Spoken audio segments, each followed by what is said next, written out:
Thank you, sir, for that for the reminder, Encik Shariful. Thank you, sir.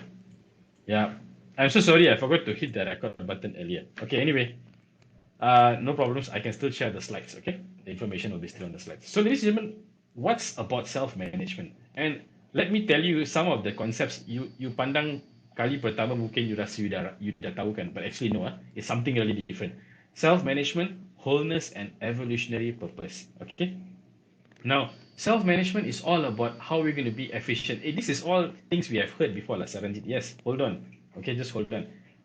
Operate efficiently, even at large scales.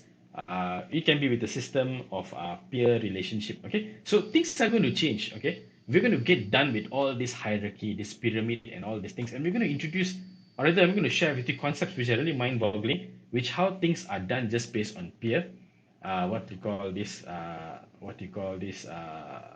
peer-based relationship. Wow, Ernie is here. Hi, Ernie. Thanks for joining in, Ernie. Thank you. Bye bye. Take care. All the best. Right. Okay. So what you call this we yeah, it's about three things again. Sorry, self-management. Okay, which is how do we actually create teams which are self-managed. I know some of you have heard about networks of teams and stuff. Are fantastic, but these are very, very important concepts moving forward. Okay. Number two, wholeness. How can we actually truly be ourselves and not just be this person who is the professional one? You come to work, in this manner.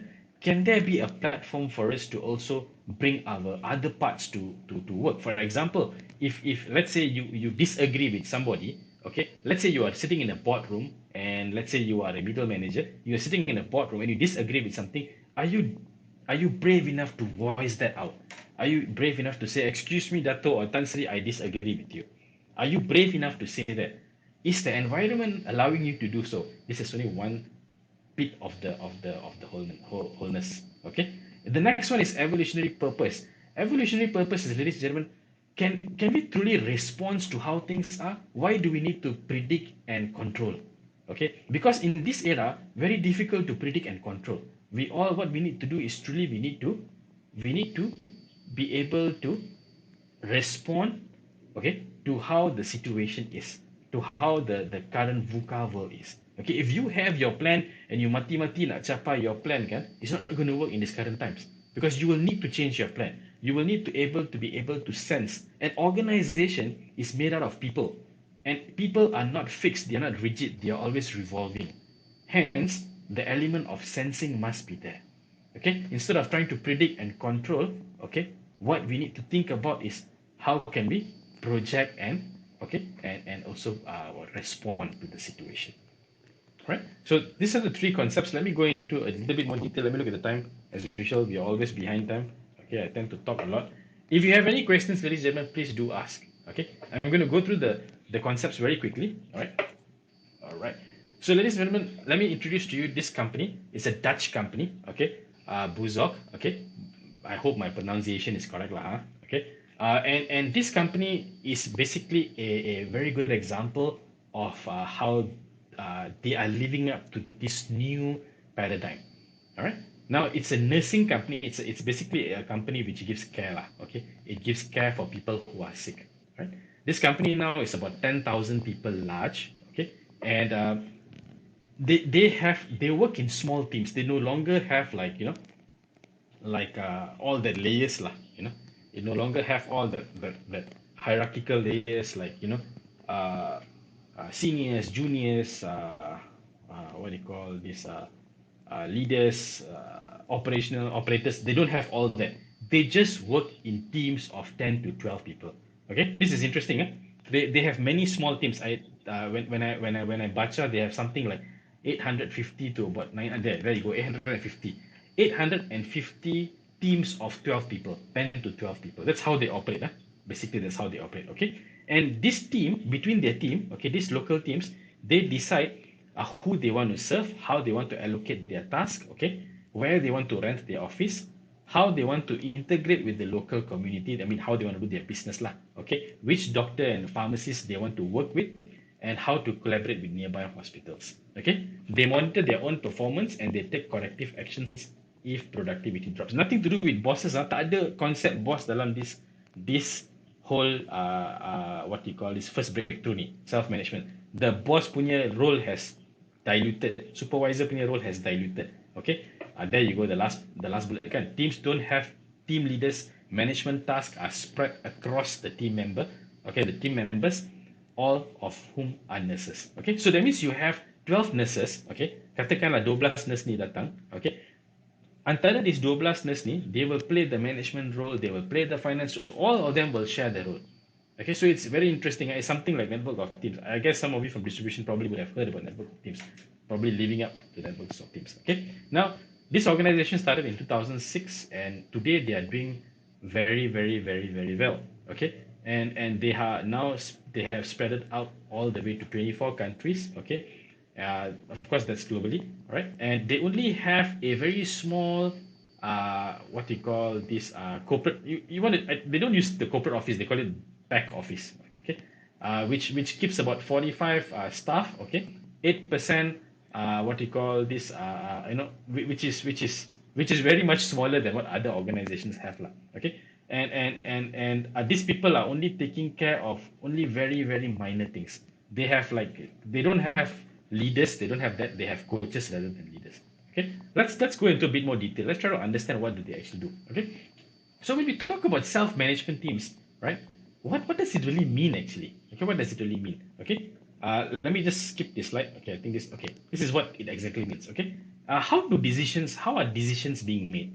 Okay, how are decisions being made? Now, it's no longer the formal hierarchy way of making decisions. Okay, now that doesn't mean that, oh, kalau tak ada hierarchy, I can straight away jump into making consensus. No, it's not that as well. Okay, but what happens, ladies and gentlemen? Okay, processes are shifted. Okay, processes are restructured. Okay, to ensure that processes are now helping people make decisions, no longer trying to inculcate or trying to justify somebody's position. You know, sometimes you want to get certain things approved. Your first party A must sign, then party B have to signature, party C has to approve it, right? Now, no longer that way. Now, the structures of the processes are changed in such a way that the process itself helps you make a decision. Okay, all right. Self-managing org tend to develop specific processes and practices that allow them to make decisions much faster and much better inside. Dia tak perlu bimbang lagi. Oh, kalau this amount kena pergi this person, kalau that amount kena pergi no. The process takes that into consideration. How the decision will be made. Okay, that's what you call this the way of doing it. Okay, now if you go into more making it more granular, basically when a person needs to make a certain decision, he or she has to go and consult certain people. Who are the people? Those who are going to be impacted by the decision. So let's say if you're going to make a particular decision and it's going to impact 5 people, now you quickly need to go and see these 5 people to get their thoughts, to get their views. And once you get their thoughts and their views, hence you can then begin to make your decision. It's no longer about, and remember that people who are impacted are within your team. It's not outside there. The 12 people today, and we talk about the 12 people, the groups of 12 people. So if you're going to make a particular decision and that decision is going to impact any few people in your team, you're going to go and talk to them and ask them, consult them. Okay, and that's how the processes are designed. Okay, it's no longer your team is here, let's say in location A, and you got to go and get approval from somewhere out there. No longer that way. Okay, that's number one. Number two, how is performance managed? Okay, since dah tak ada boss kan, so does it mean that okay lah, no boss, relax kan, I can take things for granted, don't worry about performance, just jalan je kan? No, it's no longer that. What they do, ladies and gentlemen, they have this intrinsic motivation, peer pressure, and also market demands. Now, what does it mean by intrinsic motivation? Okay, intrinsic motivation simply means that everybody will adhere to the values and beliefs. The minute you go against these values and beliefs, automatically you are removed from the system. Okay, and peer pressure enables that to be actually truly transparent, because they are checking and balance. Sebab 12 orang je kan, everybody knows what you are doing. Okay, dalam team 12 orang tu tak ada orang akan tak tahu what you're doing lah, because you are all connected, you're all in a small team doing everything together kan. So everybody knows. The minute one person in that team doesn't perform or doesn't show, then he or she will be asked to either leave, or either they will sit and do a discussion to see how they can help each other change in that context. Okay, the last part of it, it's about market demands, where information of the organization is not kept in one party. Okay, so information is always spread. They have a specific system, and that system holds all information, and that information is shared openly and transparently with everybody. Okay, there's no such thing as team dekat sini tak tahu what is happening in that team. No such thing. Everything is transparent.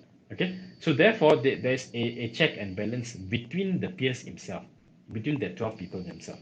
Okay, so you don't need to have a manager to oversee you. No longer do that. Okay, what about finances? How are budgets and stuff like that, done? So macam dulu lah, I think the one we all know is, how we do planning, we do budgeting, then we go, the budget gets chantas, people scrutinize, people challenge, and then we are forced to utilize the budget and stuff like that. Now, in a self-management team, okay, in a self-management team, there's no such thing. You know why? Because in a self-management team, if you think you need to buy something, you think you need to purchase something, you need to invest something, the 12 people will decide and they will agree. Okay, once they agree, okay, again, you remember, you need to consult all those people impacted by that. Once they agree, the funds will be, then the team has to sort out how they're going to get that funds. Okay, so there's no longer going to be like, okay, I'm going to get the money from team daripada their HQ going to give me this amount of money. No. So this is how they sort of empower the teams. If you want to do something, you got to ensure that you are able to also bring that kind of revenue. So it's something which is within the team's control, okay? And the way they want to use the finances, the way they want to allocate their budgets is really up to them. That's how they are empowered.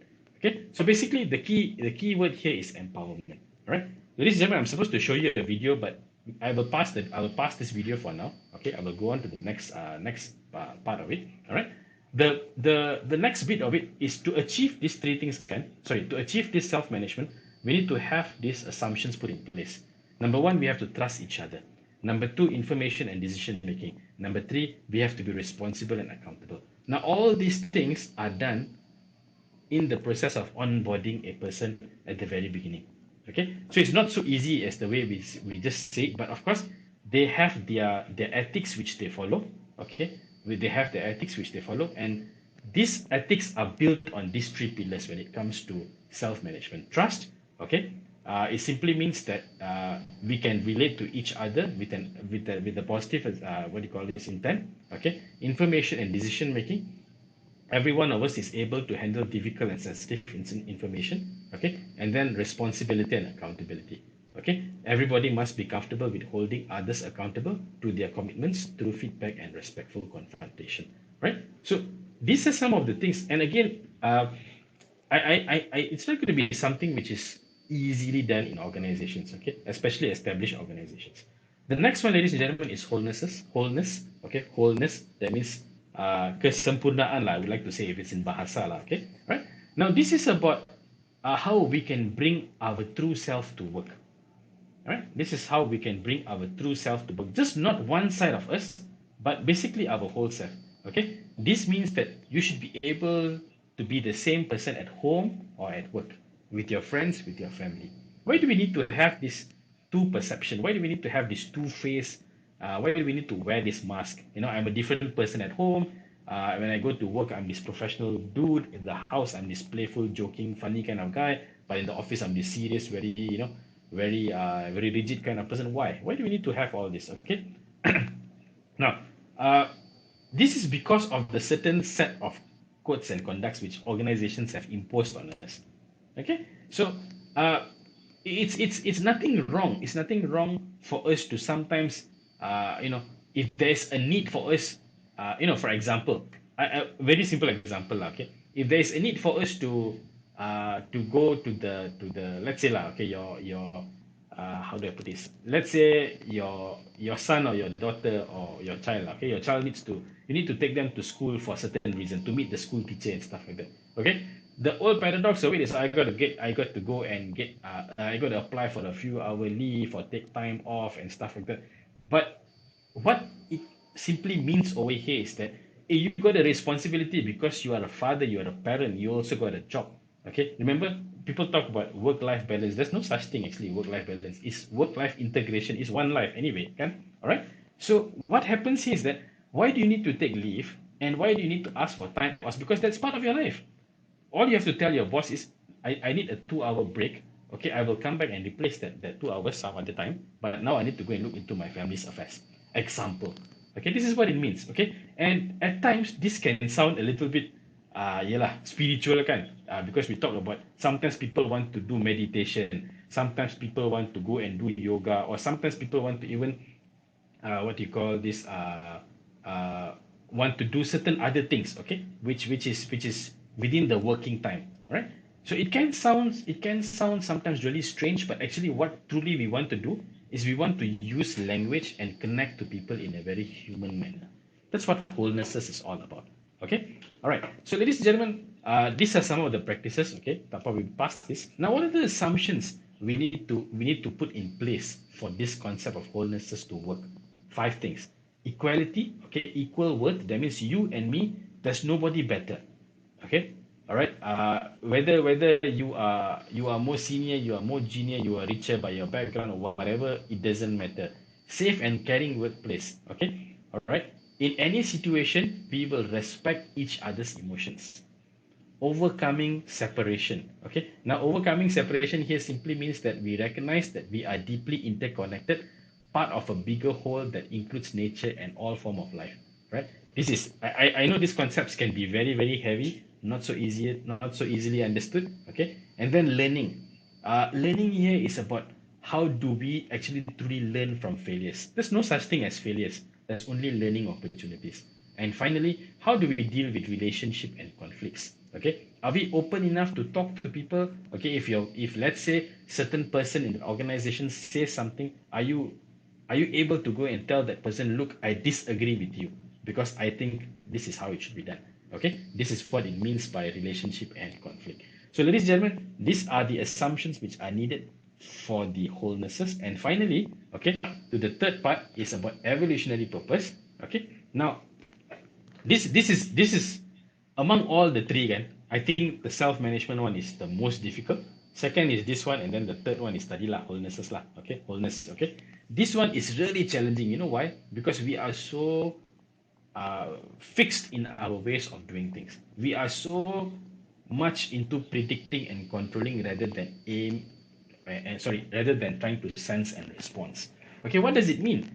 Okay, now, you see, sometimes we have a strategy. Okay, we have a strategy, and we even have things like, our yearly budgets, our KPIs, our targets. All these are important things. I'm not saying these are not important things, but sometimes all these things don't make sense. Okay, all these things don't make sense, and when it doesn't make sense, we need to figure out how we can change that and respond better, so that we can actually still achieve our organization's purpose and also aspiration, right?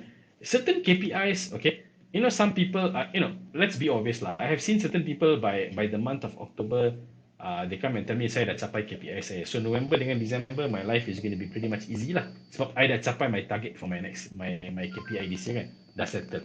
So it's like, sometimes it doesn't make sense when people do things. Or even certain divisions, when they achieve their KPIs, they are done. We are done. Other divisions achieve or not achieve, all the best to you lah kan. But this is where things become a little bit more constrained.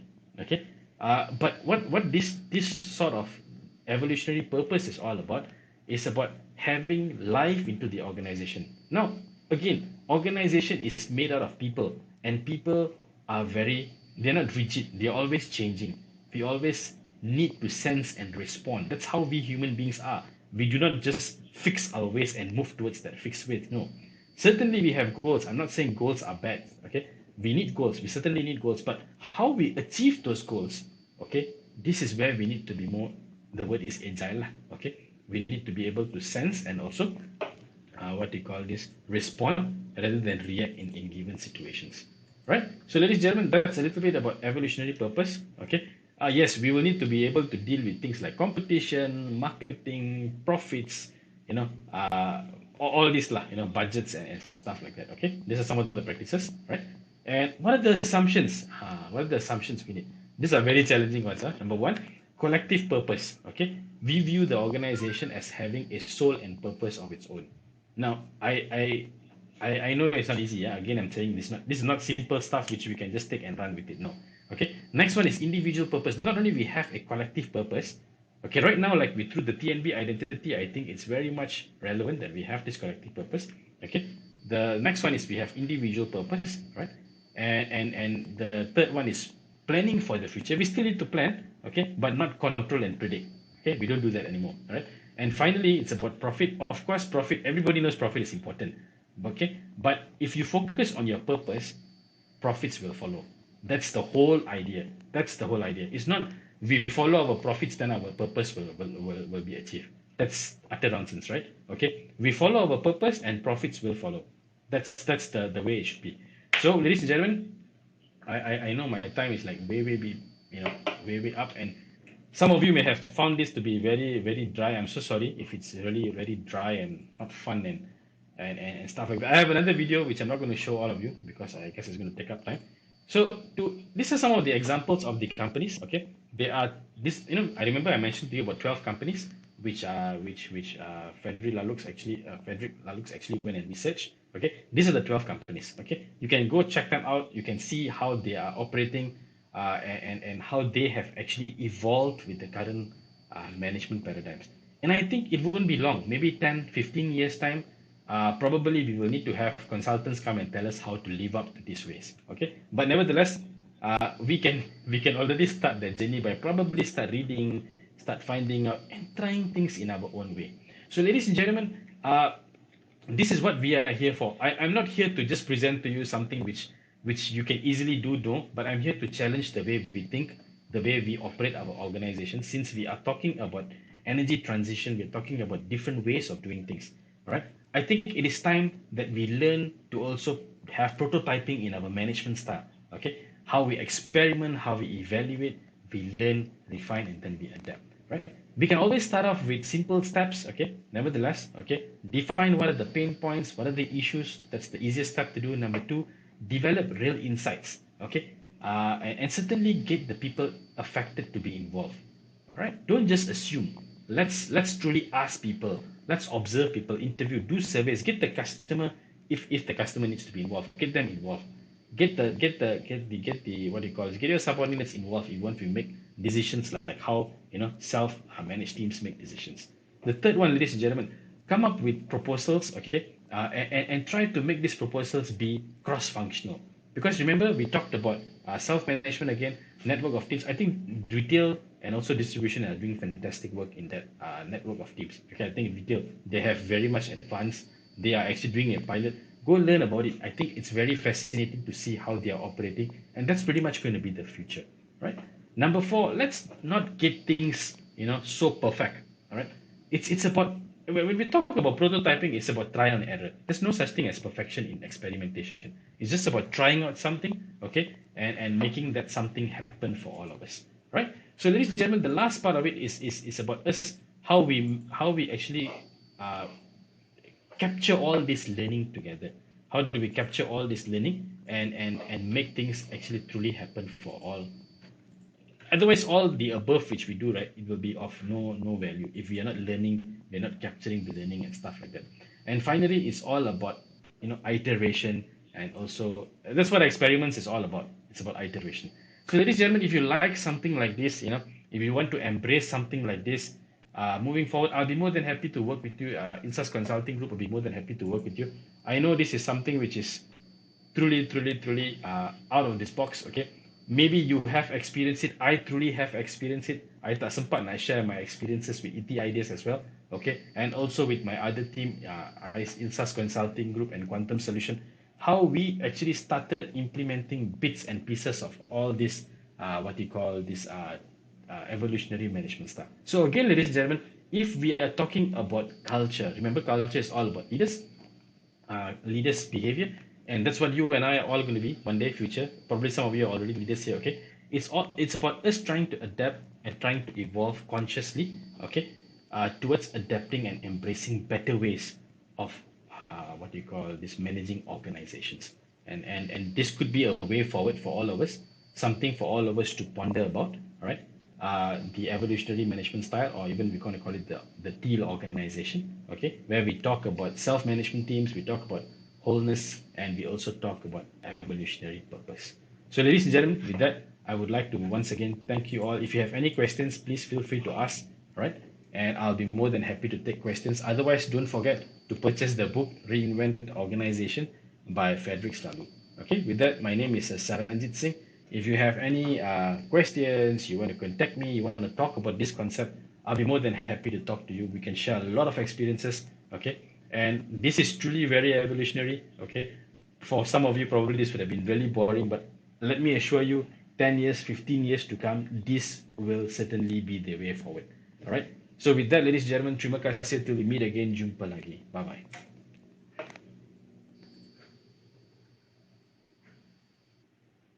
If any one of you have questions, I'm more than happy to take questions. Yeah.